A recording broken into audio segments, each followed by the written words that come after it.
What's up everybody, I'm Jesse Showalter and today we're talking about the top 5 design tools that I use every single day.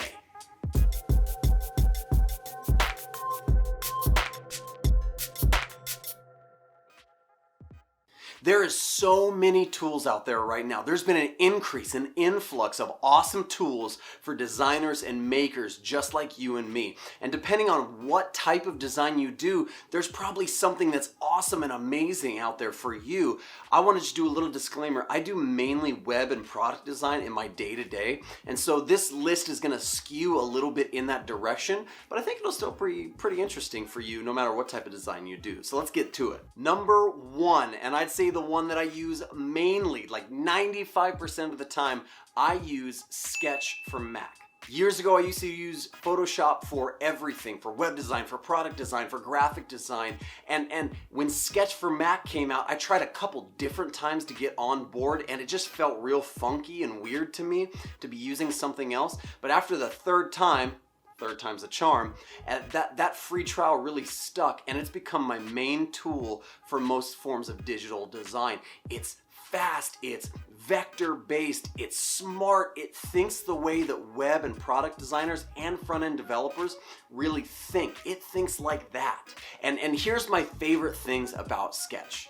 It's vector-based. That means everything you do is gonna look good no matter what size you do. It's kind of like Illustrator and Photoshop had a baby and he's really smart. It's lightweight and it's fast. Like when you click on Sketch, it opens up immediately. Projects load quick. Artboards are easy and fun and awesome. And the whole thing just makes sense. It's made for people who design on the screen and for the screen. It's also made for people who code. It's a one-time fee of $99 right now, and that's just so refreshing to be able to buy a software, a good software, one time and not have to pay some sort of monthly licensing fee. Exporting assets for web or for devices is like boom, like amazing. Like you just say, I want to export this thing. You can drag layers out. You can create presets that'll just export out like 20 or 30 different sizes and forms and shapes. It is awesome. Lastly, it gets better every single release. Like I'm talking every time they put something out, every time they update to a newer version, like they're just course correcting and they're really listening to feedback. I feel like the people at Bohemian Coding are just like, they're small enough or smart enough or experienced enough to really listen to their users and make those changes the way that it makes sense. Sketch for Mac, check it out. Number 2 is Photoshop. Although there's a lot of like really good tools, like new tools coming out, gotta give it to Adobe. Photoshop has really hung in there at really being a precision master tool for photo editing, okay? And so I use this in tandem with Sketch because it just does things like pixel manipulation and photo manipulation like Sketch just kind of can't do in some cases. So I'm using Adobe and Photoshop probably like 10 to 15% and Sketch probably more like 80 or 85% of the time. Adobe's really, really great and it's always been great and they're getting smarter as well. And here's some of the reasons I still love Adobe Photoshop. It's really good at manipulating pixels. I'm talking about just all of the effects mixed with the layering effects mixed with all the different things you're able to do in Photoshop now. It's just really good at doing what it does best. You know, it's still very much so an industry standard and just Photoshop, Illustrator, Adobe file formats in general are just really accepted. If you're sharing work with people, if you're receiving work from people, I still find myself learning new things in Photoshop. You think after like 9 or 10 years of using Photoshop, I'd know it all, but I still keep learning like new ways and techniques to make my workflow more efficient in Photoshop. I've been using it for a really long time, as I just said, and so I'm pretty proficient in it, and it's nice. It's like a comfy leather couch that you like to just settle in. You know you belong there, and you know you're able to get exactly what you want to get done while you're in it.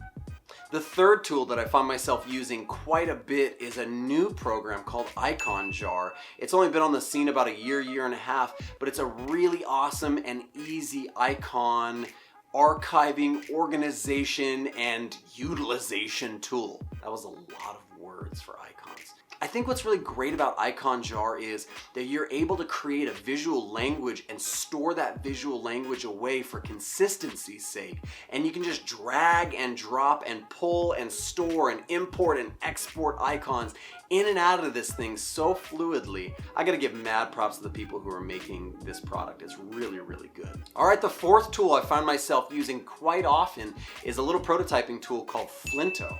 It's probably the worst name for a design tool of all time. What does it mean? Flinto. Flinto. Flinto?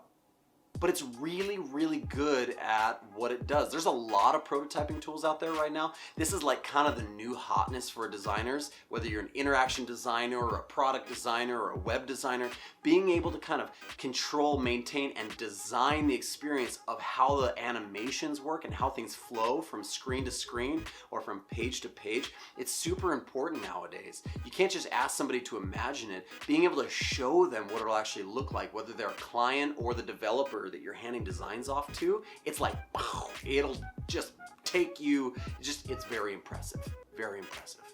What I really love about Flinto, unlike some of the other prototyping tools that are out there, that it's kind of both camps. It can be a screen-to-screen prototyping tool, kind of like InVision, where you can literally just kind of say, I want to push left to this screen, I want this screen, make this a tap, blare it over to that screen, and you can create little prototypes that just kind of whiz around, and then you can view it on the mobile, or you can you can record a video, or you can send somebody the prototype to interact with.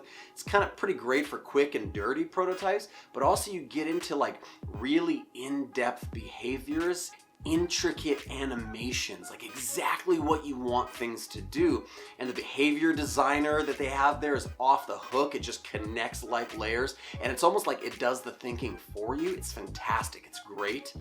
So check it out if you haven't. Flinto, they have a free trial on their website. Give it a shot. I know maybe if you're using some other stuff, just stick with that, whatever. I just like this one. This one works for me. All right, the last design tool that I just couldn't live without, and I'd say it's the biggest design tool for any designer, no matter what discipline it is that you kind of work in, and that's pen and paper, or pencil and paper, depending on what you prefer. But just having a pencil or a pen and paper and being able to get your ideas down fast without the weight or the responsibility kind of having to make something look perfect on the screen. Even the idea of opening up a design program and having a blank canvas and having to work there versus just the immediate kind of like concepting and ideas that take place here on a piece of paper, and there's no kind of like responsibility to it. Like if you don't like it, tear that thing out, throw it away, cross it out, erase it. It's just great. It is creativity 101 when you really want to allow yourself to start solving problems. That's what it is. It is the problem-solving tool of every single generation for every single design kind of discipline out there. So if you don't use pen and paper, if you don't have one on you at all times in your backpack, in your pocket, whatever, start carrying one around and start sketching, start drawing, start thumbnail sketching, start wireframing, start writing down ideas. Whatever it is, pen and paper is the thing for you. I hope that helps. Those are the 5 tools that I'm using most often right now. Again, I think tools are really, really important. They are not the end-all be-all. You can learn inside and out what the tool is and how a tool works, but unless you start utilizing that tool to make awesome stuff, to start creating things that are here inside of your head and inside of your heart, then it's just a tool. A hammer is worthless unless the person that's wielding it knows what they want to build. I encourage you to go out and start making awesome stuff today and utilize some of these fun tools. Hope this helps. If you have any questions or any comments, please leave them down below. Also, if you have any design tools that you just love, that you're like crazy about, let me know. I would love to check those out as well. And as always, make sure that you subscribe to this channel and like it and hit that little bell down there so you get notifications when a new video comes out. Hope you guys are designing amazing stuff and having an awesome week. Talk to you later. See ya.